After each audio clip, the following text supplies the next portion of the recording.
আর্জেন্টিনার বিশ্বকাপ জয়ী goalkeeper Emiliano মার্টিনেজের সঙ্গে দীর্ঘমেয়াদী চুক্তির মেয়াদ বাড়িয়েছে অ্যাস্টন ভিলা। নতুন চুক্তি অনুযায়ী ইংলিশ ক্লাবটিতে 2029 সাল পর্যন্ত থাকবেন তিনি।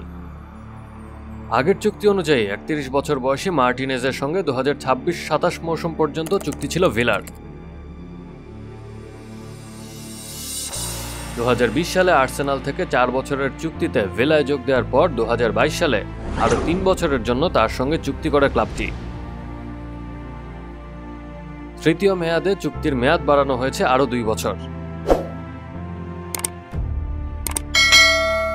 অ্যাস্টন ভিলার হয়ে চতুর্থ মৌসুম শেষ করে 150টি ম্যাচ খেলেছেন মার্টিনেজ। গত সিজনে প্রিমিয়ার লিগে 34 ম্যাচের 9টিতে কোনো গোল হজম করেননি তিনি।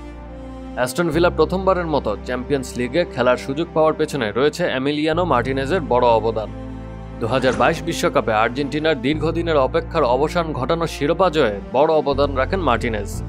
2টি কোপা আমেরিকার জয়েও তার ছিল বড় ভূমিকা। Action sports.